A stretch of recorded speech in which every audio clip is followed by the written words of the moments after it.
우리나라가 금메달도 따고 이준기 형제가 아주 뜨겁게 환영도 해주고 감사한 것 같습니다. 오늘 강인돈 형제께서 또 삶과 또 마음과 믿음을 나눠주셔서 감사드리고요. 정말 제가 저하고 성경 공부하는 분들 중에 좋은 분은 처음 봤어요.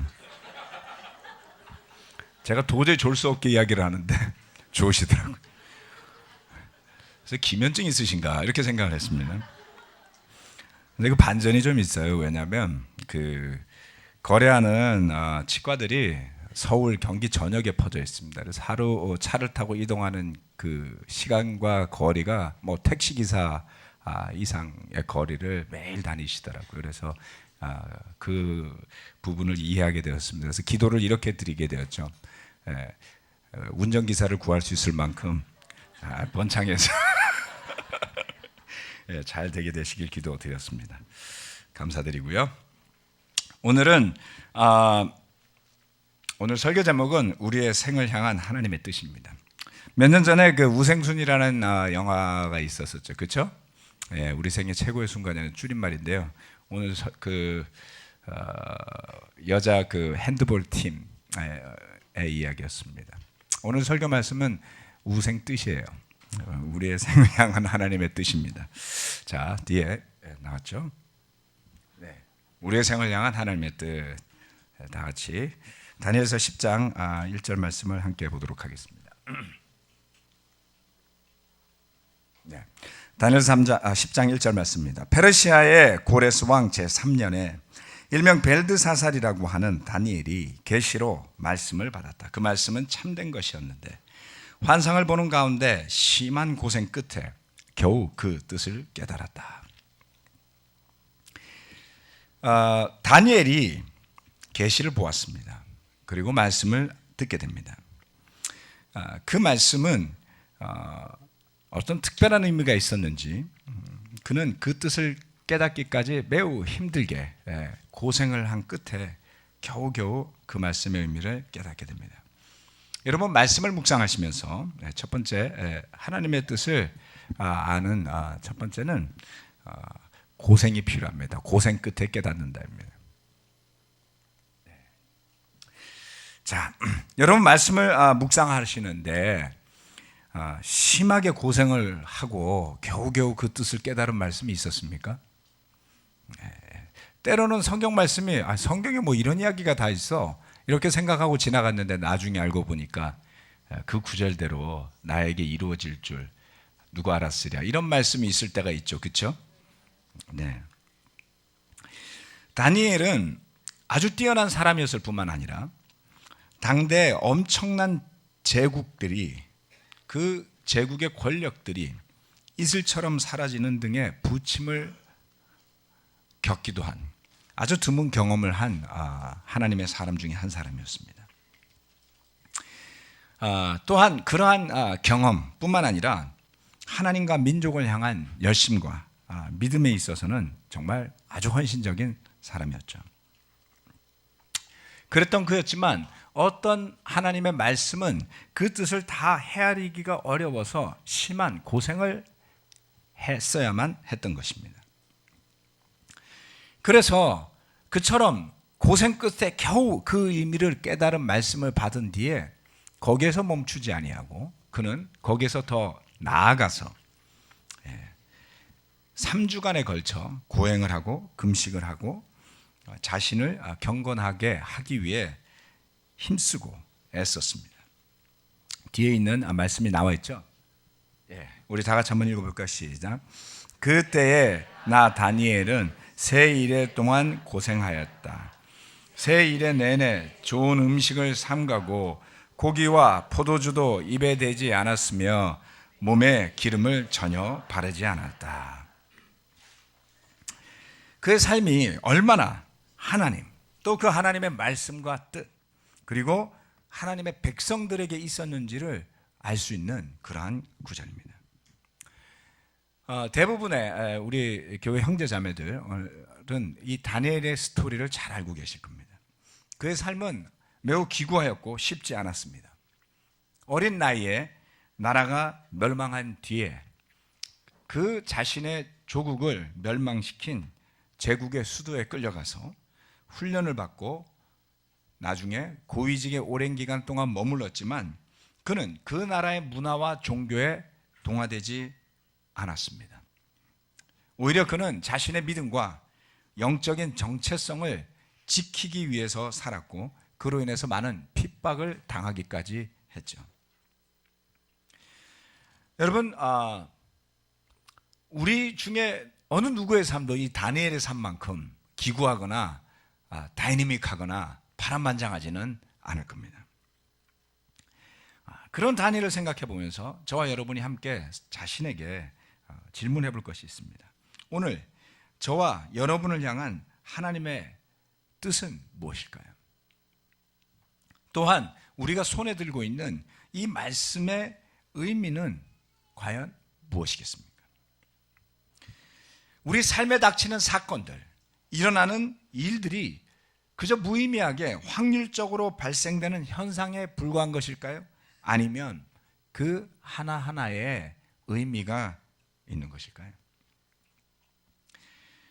우리가 예수님을 믿고 그 예수 그리스도를 주님으로 삼고 그의 제자가 되어서 살겠다는 결심은 분명히 우리 삶의 주인의 자리에서 내가 내려오고 그 자리에 예수님을 모시겠다는 결심입니다.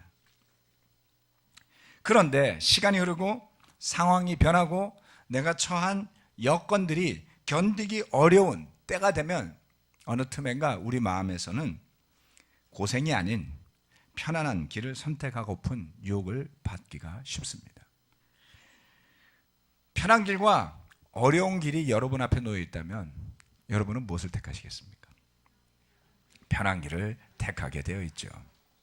네, 제가 가끔 그 이야기를 합니다만 저희 아파트에도 이렇게 화단이 쭉 있는데 화단을 가로질러 가면 빨리 갈 수 있는 길이 있어요.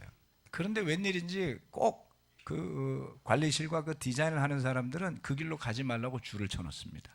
그럼 사람들은 그 줄을 넘어서 가죠. 그래서 반드시 거기에는 오솔길이 생기기 마련입니다.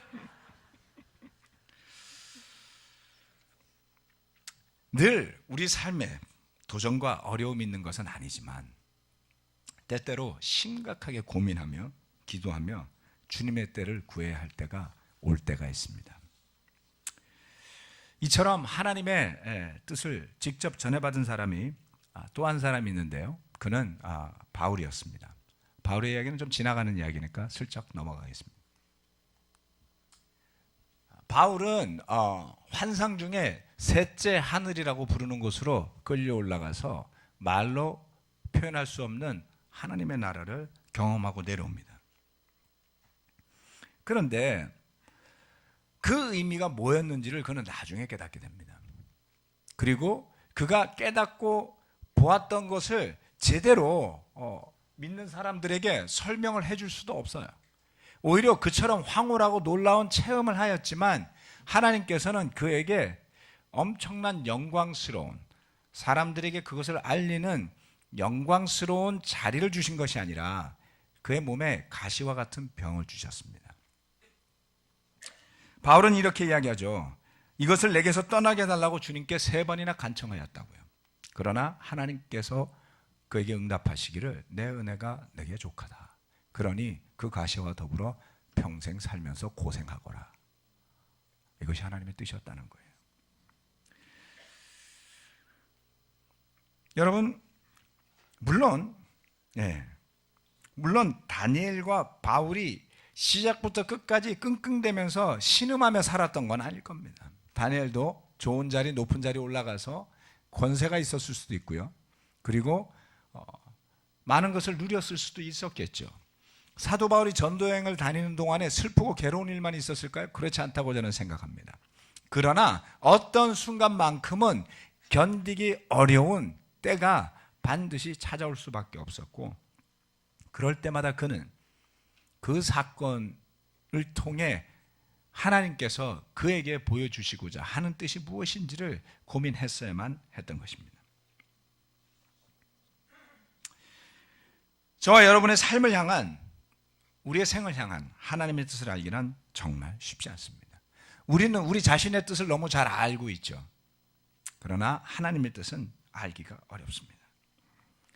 때로는 고민하고 기도하고 갈등하며 간다 할지라도 그 시기를, 그 고난과 어려움의 시기를 하나님의 뜻을 알 수 있는 그러한 시간으로 삼을 수만 있다면 바로 그러한 것이 진정으로 하나님께서 주시고자 하는 영적인 축복을 받는 때가 될 수 있다는 것입니다. 다니엘은 그와 같은 시간이 올 때마다 영적인 씨름을 포기하지 않습니다. 매달리며 간구하며 하나님께로부터 오는 해결책을 기다리고 또 기다립니다. 다니엘은 그것을 심한 고생이라고 스스로 불렀습니다. 심한 고생이요. 목적이 있는 사람은 그 심한 고생을 견디며 그 고생이 헛되지 않음을 알고 믿으며 기다릴 수 있습니다.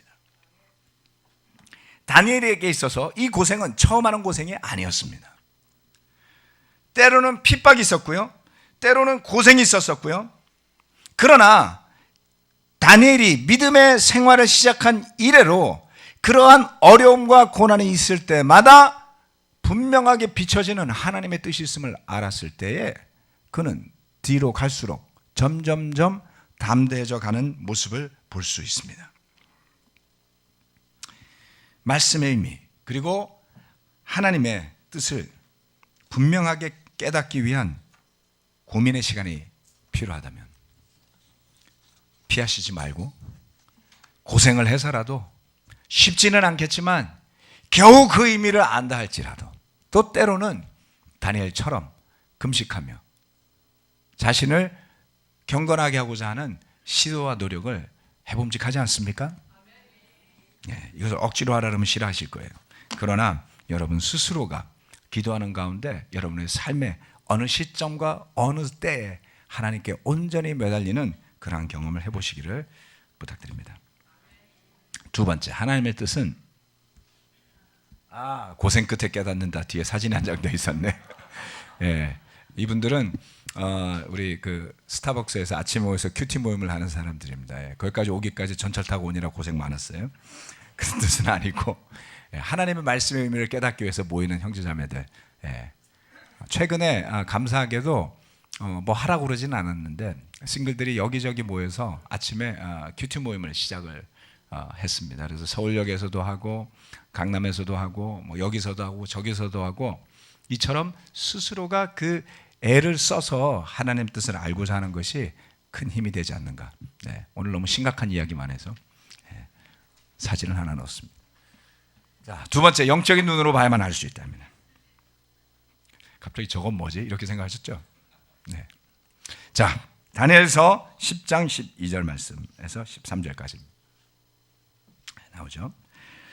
그가 내게 말하였다. 다니엘아, 두려워하지 말아라. 내가 이 일을 깨달으려고 하나님 앞에서 스스로 겸손하여지기로 결심한 그 첫날부터 하나님은 내가 간구하는 말을 들으셨다. 내가 간구하는 말에 응답하려고 내가 왔다. 그러나 페르시아 왕국의 천사장이 20하루 동안 내 앞을 막았다. 내가 페르시아에 홀로 남아 있었으므로 천사장 가운데 하나인 미가엘이 나를 도와주었다. 여기에 웬 천사장이 몇이 나옵니다. 예. 이 천사장. 예. 여러분, 세상에서 벌어지는 수많은 사건들, 여러분의 삶 주변에 일어나는 일들을 여러분은 어떻게 이해하고 살고 있습니까? 신문지상에서 다양한 사건들을 언급합니다. 역사 시간에 우리는 가능한 한 사실을 중심으로 사건을 이해하고 또 그러도록 배웁니다. 물론 그것은 당연한 것이기도 합니다. 그런데 거기에 익숙해진 우리는 믿음을 가지고 살면서도 여전히 그와 같이 생각하고 살기가 쉽습니다. 다니엘서를 보면 엄청난 역사적인 변동이 일어나는 시기였음을 알 수가 있습니다. 바빌론이라는 어마어마한 제국이 정말 바람과도 같이 등장을 하게 됩니다. 바빌론이 아주 옛날에 바빌론이라는 나라가 있었고 별 볼 일 없이 지내다가 어느 순간 엄청난 제국이 되어서 주변 나라들을 전부 다 무너뜨리고 엄청난 도시를 건설합니다.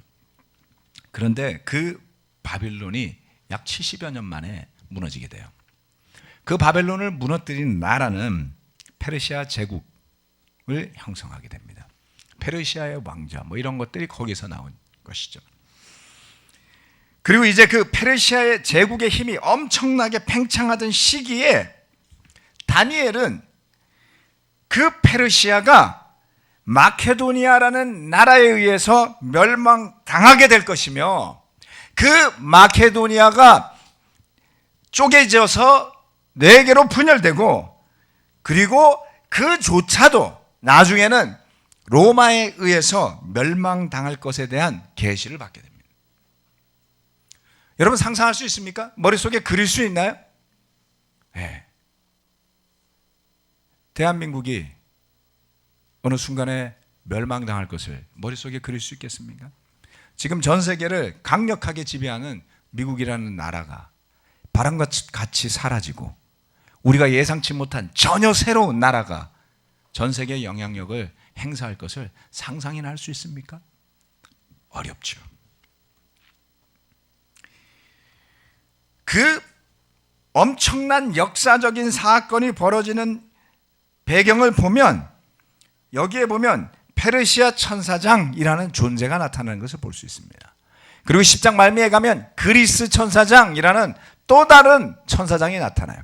천사장이라는 단어는 사르라는 히브리어입니다만은 그것이 묘하게도 왕자를 뜻하는 페르시아 단어와 유사합니다.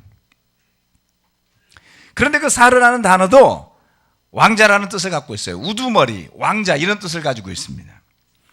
자, 그러면 하나님의 천사장인 미가엘도 똑같은 단어를 썼고요. 그리고 페르시아의 천사장도 똑같은 단어를 써서 묘사했습니다만은 이 페르시아의 천사장은 무엇을 하고 있습니까? 미가엘이 오는 것을 가로막고 있었죠. 그렇죠? 엄청난 제국 안에 멸망당한 나라에 별 볼 일 없는 한 인간 다니엘이 기도하고 있을 때에 하나님께서 그의 기도에 응답을 하시더라는 거예요. 그런데 그 기도가 응답되는 길목을 누가 지키고 있습니까? 페르시아 천사장이 지키고 있었더라. 그는 분명 하나님을 위해 일하는 천사장이 아니에요. 그렇죠?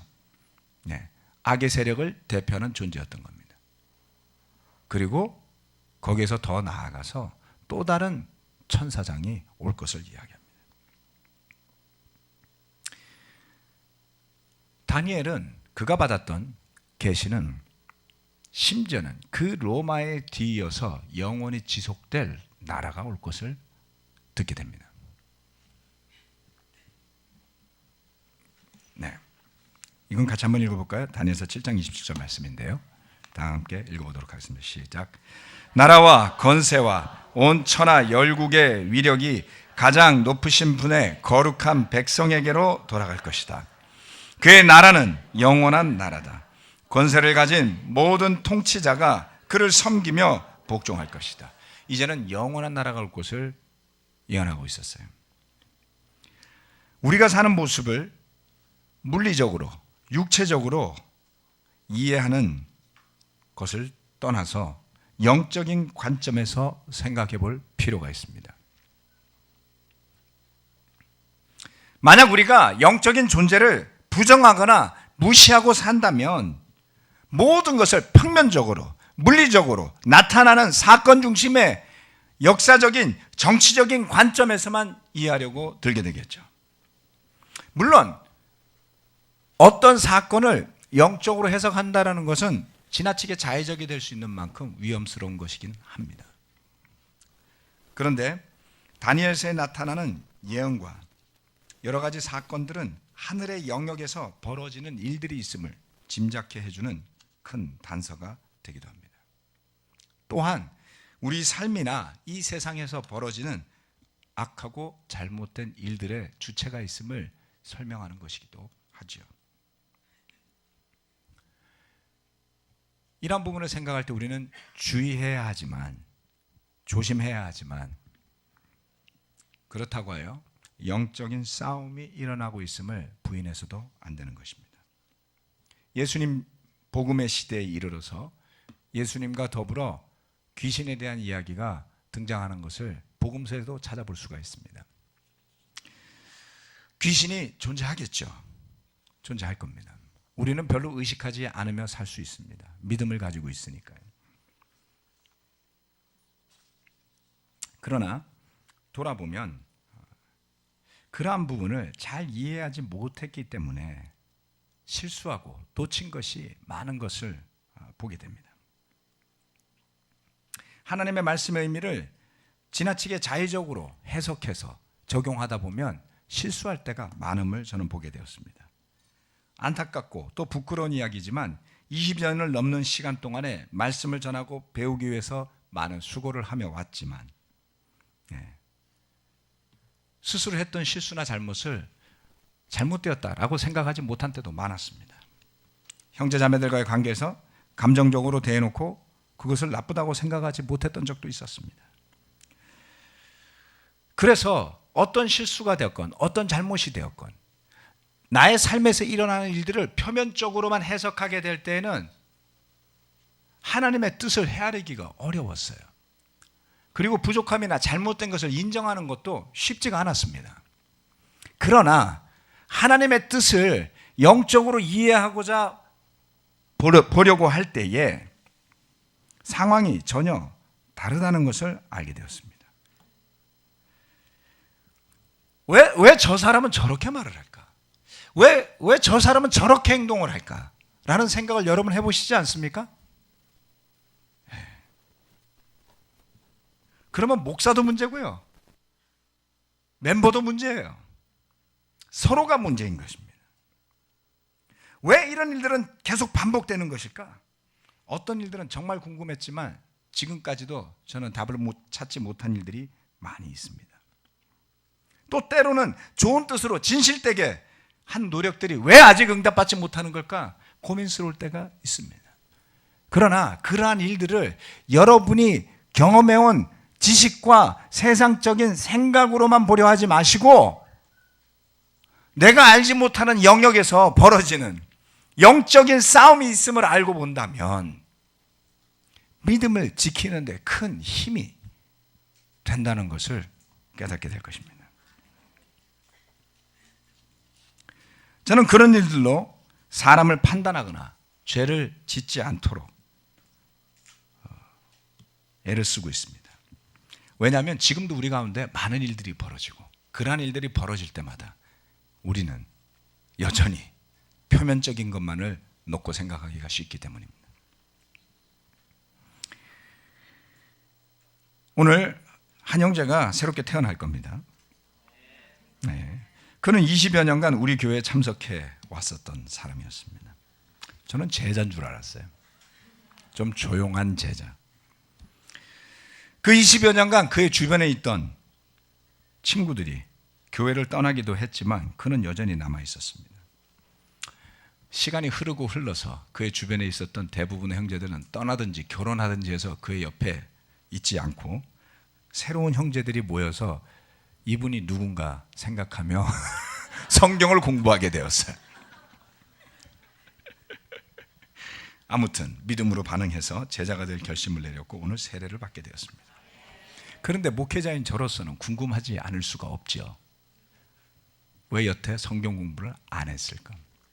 내지는 했다면 왜 세례를 받지 못했을까? 이것은 누구의 잘못일까? 우리 이런 생각을 하기 쉽다는 거예요. 그러나 중요한 것은 그것이 아니었습니다. 그저 하나님은 이때에 지금 그가 잘 준비되도록 해 주신 것일 뿐이구나. 그렇죠? 영적으로 살펴보자면 하나님의 선한 뜻이 있지 않습니까? 그것을 보면 됐지 왜 그러면 너는 그때 공부 안 했어? 너는 공부하다 말고 왜 그만뒀어? 너는 왜 그때 똑바로 안 해가지고 이 지경이 되도록 20년이 되도록 이렇게 했어? 라고 한들 누구에게 덕이 되겠습니까? 그러한 것이 사건을 표면적으로 사실적으로만 보려고 하는 우리의 육체적인 죄성의 한계라는 것을 깨닫게 되는 것입니다. 이 반대 일도 있을 수 있습니다. 이해할 수 없을 만큼 힘들고 고통스러운 일. 그 일이 도대체 누구 때문에 일어난 걸까? 얼마나 믿겠어요? 범인은 저 사람인 것 같아 라고 생각한다면, 우리 교회가 이렇게 된 일이 이렇게 어렵게 된 것은 어느 목사의 책임일까? 그렇게 생각하시면 설교가 잘 안 들릴 거예요. 알고 보니까 누구의 책임도 아닌 거예요. 그럼 얼마나 허무하겠어요. 그렇죠? 그러면 교회가 잘 되면 누구의 덕일까요? 그래도 망한다니까요. 그러면 우쭐해지고 교만해지지 않겠습니까?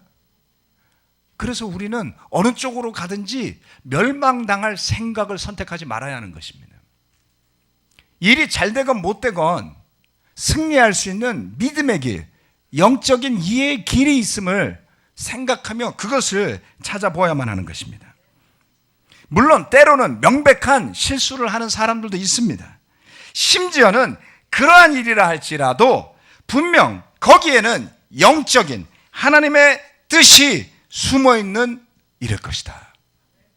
믿음이 있는 사람이라면 그처럼 보려고 하고 받아들여야만 하는 것입니다.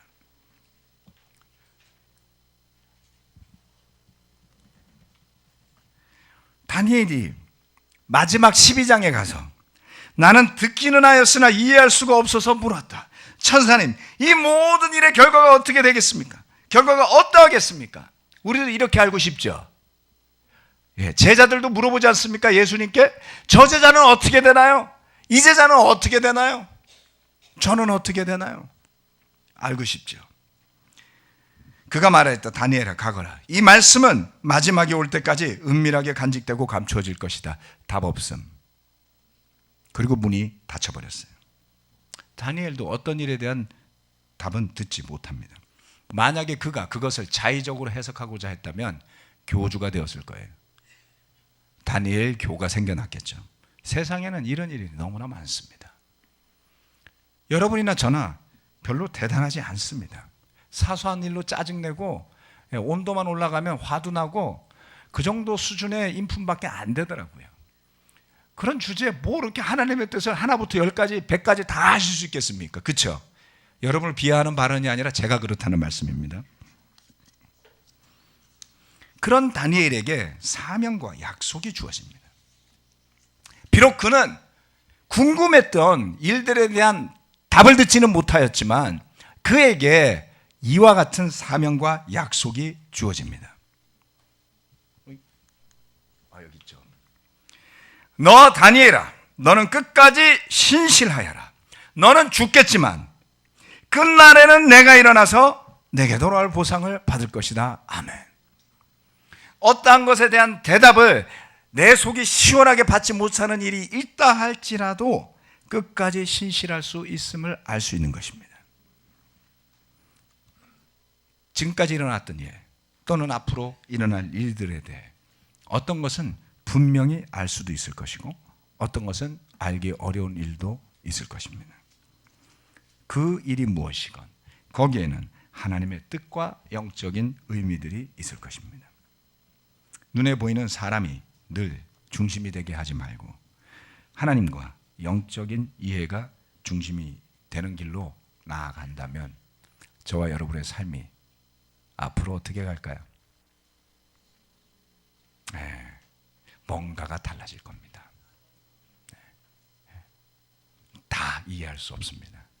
그러나 분명 그 안에 우리의 생을 향한 하나님의 뜻이 숨어 있음을 알게 될 때 섣불리 결론 내릴 이유도 없고 불필요한 오해와 불신으로 자신의 삶을 감쌀 이유도 없습니다. 우리가 할 일은 끝까지 신실하는 것이고 그리고 하나님께서 우리를 다시 불러서 세워주실 때 하나님께서 준비하신 보상을 받으면 충분하지 않겠습니까? 그게 뭔지 저는 궁금해요. 다른 것들보다. 그러한 하나님의 뜻을 염두에 두고 마음에 두고 함께 노력한다면 우리의 약점과 재성에서 비롯되는 불안함, 불신, 오해, 분노, 용서하지 못하는 딱딱한 마음들에서 벗어나서 기쁘고도 감사하게 우리의 길을 걸어갈 수 있으리라 믿습니다. 감사합니다. 말씀 마치겠습니다.